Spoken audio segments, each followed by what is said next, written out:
Hello everyone, welcome to today's episode of the Osasu Show. Some experts have argued that Nigeria faces 5 main nation-building challenges. These are the challenge from our history, socio-economic inequalities, an appropriate constitutional settlement, building institutions for democracy and development, and finally, the challenge of leadership. In our quest for nation building, we have recorded some successes, such as keeping the country together as one in face of these challenges and more. However, living with these challenges continue to keep us from achieving our full potential. On today's episode of the Osasu Show, we'll touch on a few of these challenges and how we can path a way forward as a people. Don't go anywhere, it promises to be a very intellectually stimulating episode.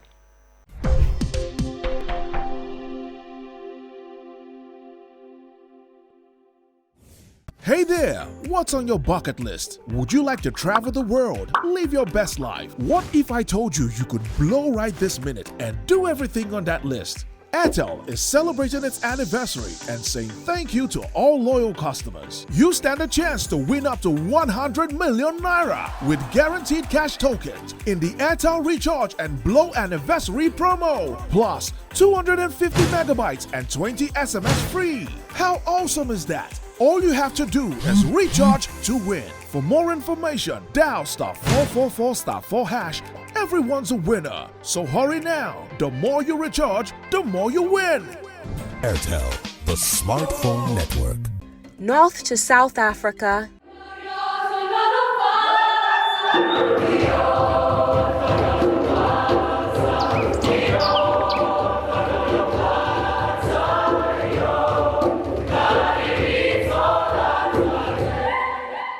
East to West Africa,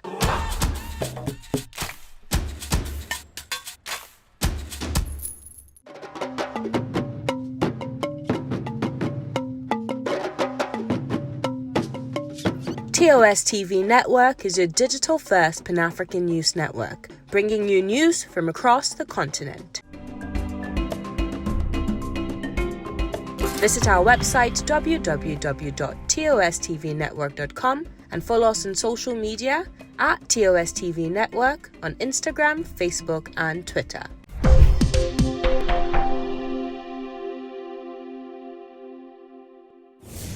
Welcome back to the Osasu Show. Joining me now is Honorable Ben Igbakba, who is the representative of Ethiop Federal Constituency in the House of Representatives. Thank you so much for joining us in today's program. Thank you for having me. My pleasure. So today we'll be talking about the challenges that stem from nation and state building. How can we start to develop a shared commonality, shared values as a people in Nigeria to foster nation building and development in our dear nation?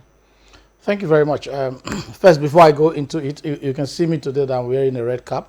The red cap is in solidarity with the people of Anambra State, because I was taken aback yesterday when the Attorney General, Federal Attorney General, is considering mooting the possibility of a state of emergency, and that is one of the issues we are talking about. If there have been so many killings, so many evil activities happening up there in the north, no state of emergency has been declared. So why Anambra State? Unless they will tell us straight, we are putting up a state of emergency in Anambra State to rig the election. So I don't see anything to do. What is good for the goose is good for the gander.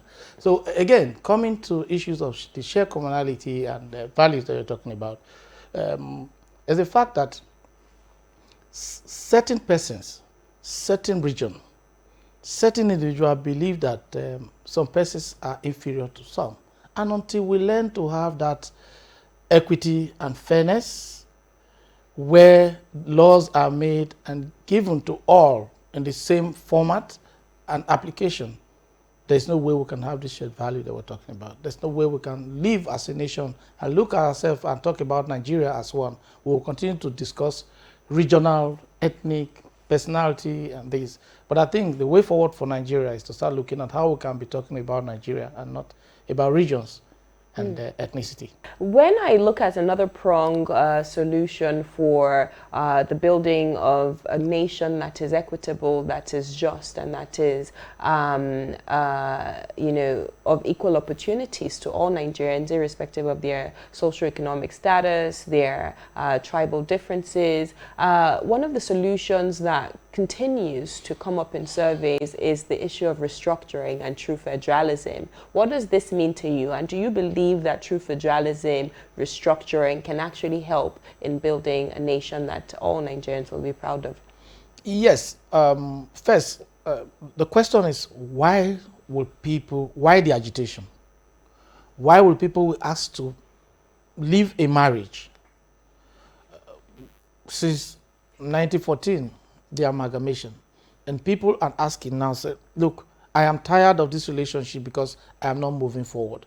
One reason why people come up with this agitation is the fact that there's marginalization. There's no inclusiveness.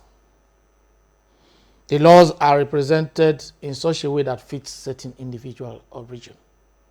And now that the people are asking for this, one sure way to get this sorted out is restructuring. For me, restructuring means devolution of powers and resource control, so that people can actually own what has been given to them in resource control. Then devolution of power. The center seem to be carrying too much weight. What are they doing with about 60-something items? What is the federal government doing with education? What are they doing with road construction?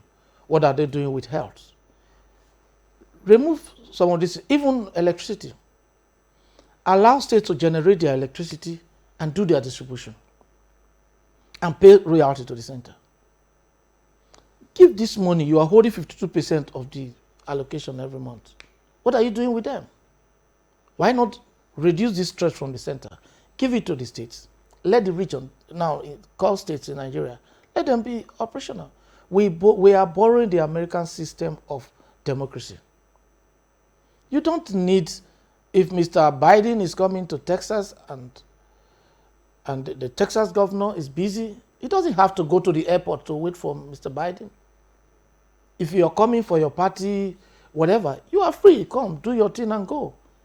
They have no business, because our fortune, our existence is tied to the center. Then governors cannot even speak. When they see things that are not good for their people, because of the fact that the Father Christmas is holding the cup, they will continue to speak with both sides of the tongue, just because they want to get, so that they don't. You remember there was a time in this country where their president withheld the allocation of Lagos. You see, if not for the fact that Lagos is one of the... That was under Obasanjo's regime. Yes. Administration. So if not for the fact that Lagos is one state that is self-sustaining, it would have been bad. So I think there's need for devolution of power, reduce the items on the exclusive legislative list, so that the states can actually do their thing, give people their resource control. There's no part of this country that is not viable. It's just, I think we need to sit down with think tanks to tell every state and every region, this is what you are good at. This is your area of comparative advantage, so that everybody can harness what they have. And because the fear today, why this restructuring is being delayed and people are speaking yes and no, is the fact that some states are afraid. If we restructure today, if we give resource control, some regions will be good, some regions will be hungry. No region will be hungry, because Nigeria is a blessed country. It's just for governors to go and harness what is in their region. And by the time you have something to sell for me, I have something to sell for you. That is trade. That is commerce. Yours will be booming, mine will be booming. So we need to look inwards. I think there's need now for the federal government to set up a think tank to go around the 36 states and see what is in them and see how they can harness them, so that everybody will be at peace when we decide to say, okay, finally, let us go into full-fledged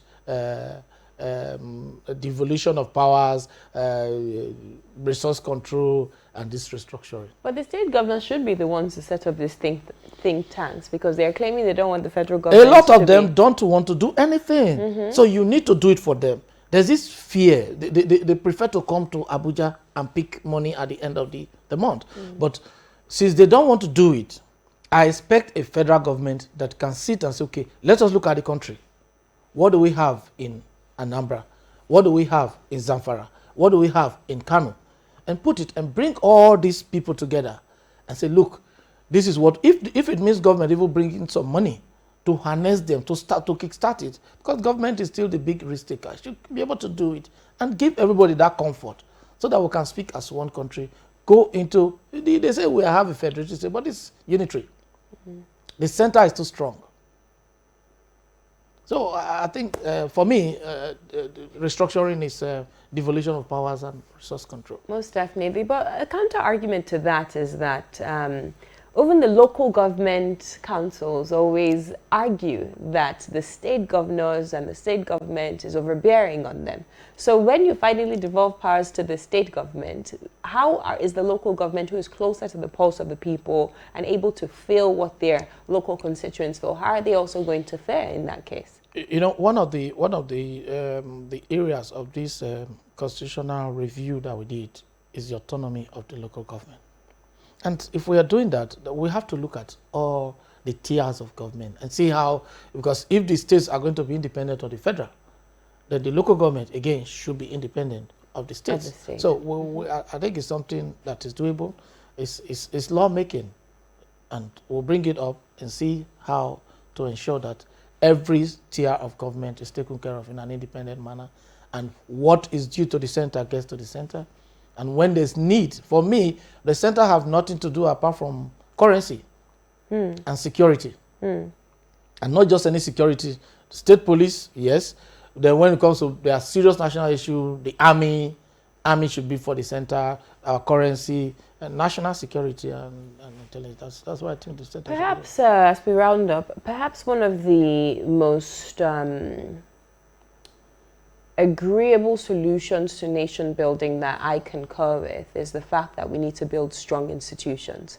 I believe you could have a very bad leader or a very good leader, but an institution, a very strong institution, remains a very strong institution, and it will checkmate either a very good leader or a very bad leader. So I think the institution is more important than the leader we actually end up electing at the polls. So how do we go about building strong institutions in Nigeria, knowing that we also have the challenges of good leadership from time immemorial? Well, one of I quite agree with you. Not too long ago, last year to be precise, the American experience, the parliament was able to stand up. There were issues of people being loyal to their party, but some of them was able to stand up to say, look, this is about our country. This is about the integrity of our country. The world was looking at America like America will break down. But at the last moment, they stood up and they were able to, what is it called, verify the election result and declare that the man actually won. That's the thing. But here, maybe because we want to compare our democracy to that of America. It's been over decades, centuries now. Here, we are still very much attached and loyal, and I call it political slave to political parties, where people still look at the political horizon and look at how your allegiance to the party, what could be done to you if you are not going along party line. A lot of our things are still done along party line. The allegiance to the Constitution and the people is still very, very minimal. If you put it party and the people, people should be scoring like 10%, and loyalty to party is about 85%. So you can see then if you say maybe the small margin left is for people that are indifferent. So I think the best way to do it is to look at leaders that we elect, especially leaders that are supposed to be in those institutions that does the oversight, like the parliament, the people that can be independent people. There are people that are independent minded. They don't really care who's us is God. They want to say it the way it is. They want to do things and be focused. Their allegiance is to the Constitution and the people that elected them. And that is, I think that is the only way we can do it. But so long as people are attached to political parties and leadership, the one they call godfathers, then it doesn't work. For me, I believe I have mentors. I don't have godfather. I don't believe in godfatherism, but I believe in mentorship. Somebody that is doing what's well and you want to copy and follow the trend of the person. I remember President Yaradua, of blessed memory, God bless his soul. When he assumed office as president, upon assumption, he said that the election that brought me into force is a flawed election. And I'm going to ensure that we work on electoral system. That was a leader. And when leaders does not look at, they look at themselves and their affiliates, it becomes difficult. But again, I take it to the people. I want to contest an election. I come to you and I said, I want to contest an election. And you look at me and I said, after speaking on my grammar, leaving your house, the next thing you tell me, say, is this guy serious? He didn't come with anything. I did not bring money. I did not bring drink. I'm not ready to dole out money.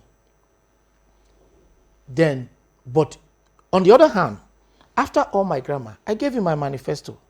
And you seem to be in sync with what I'm saying. And you supported me. Then that power actually belongs to the people. But where you have to pay through your nose, you have to pay the leaders, or the leaders has to pay for you, and you have to pay the people, it becomes difficult.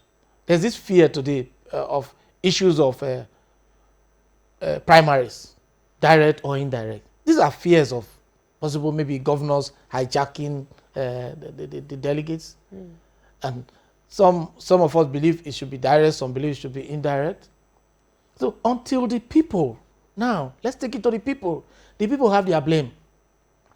If you eat the egg, know that you are eating both the chicken and that egg. So you must be ready to foster that atmosphere that will give aspirants that you are with them without necessarily collecting everything, making some people go into bank loan. Then by the time they get into office, they'll be paying the loan. And who do you think the allegiance you go to? They want to come back possibly. They'll be looking at somebody who can help them, not you, because you're always going to ask for money. So I tell Nigerians most time, don't look at the 469 members of parliament.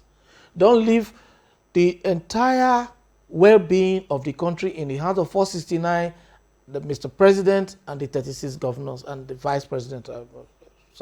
So you must be part of it. We must try to enlighten our people that they should stop taking too much.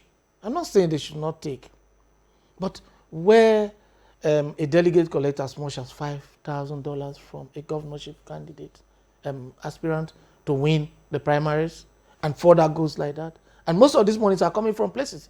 Some are even coming from the coven that you have to service the moment you get into office. Did you say the coven? So you must to. You see, some of this money are coming from places that ordinarily you wouldn't want to go. There are people that are frustrated in the course of running an election, that they go to people that ordinarily they wouldn't want to serve. That's why I say coven. Because for somebody that ordinarily you wouldn't want to drink with the person, because now you are in a tight corner, you go to the person, he gives you money, he becomes one of the commander-in-chief of your office. Very true. So the people should actually take the blame too by supporting credible candidates, not necessarily because he has a lot of money or he has a godfather who has directed you. You are in charge of your destiny. You are in charge of the Nigeria you want for yourself. So in the course of an electionary process, please support a candidate that you know can give you that Nigeria you are looking at. I agree. We all have a role to play. It's very easy to shift the buck and say, just our leaders, we need you to do this. But we as citizens, we as the electorate, what role do we actually need to start to implement to ensure that we see this nation of our dreams? So I completely agree with you that that demand for money during elections, it doesn't help in fostering our democracy. Yes. But parliamentarians as well, when you get to office, you definitely have to take on the Yaradua garment by ensuring that, you know, even if it's a flawed system that brought you into power, you try and act and be different. So Honorable Ben Igbakba, any final words on nation building and moving the country forward? Well, the final word I think I'll have to speak to, apart from the government doing their bit, I'll also speak to Nigerians to have hope. Let's remain resolute. Let's continue to pray for our leaders. Fortunately, they are there today. Tomorrow, they will not be there, but Nigeria will remain. So let's continue to be patriotic and work towards a great nation for all of us.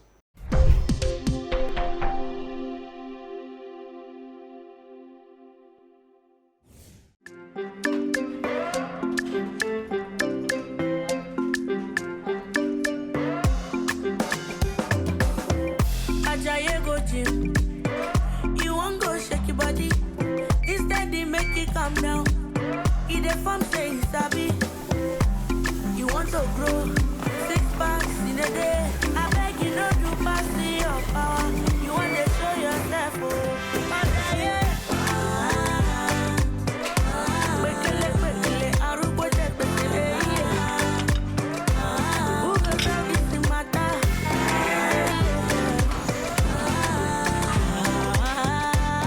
Whatever your size, find it with the new Airtel data plans. Dial *141# now to get the plan that suits you.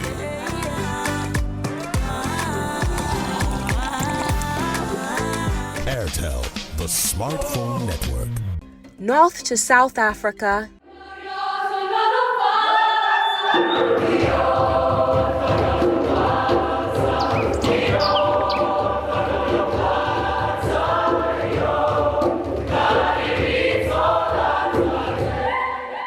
East to West Africa,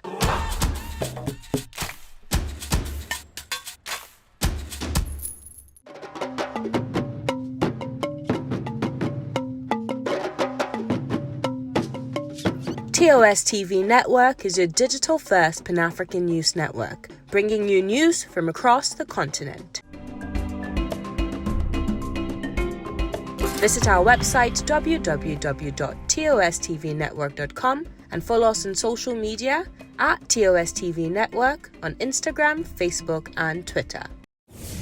That's it for today's program. Share your thoughts with us on our social media handles at TOS TV Network, at The Osasu Show, at Osasu Igbenedium on Instagram, Facebook, and Twitter. Don't forget, you could read news on sustainable development and current affairs across Africa on our website, www.tostvnetwork.com.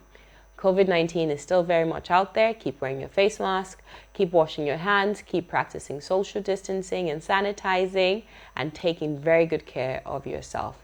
I'll see you same time, same place next week. Until then, God bless you.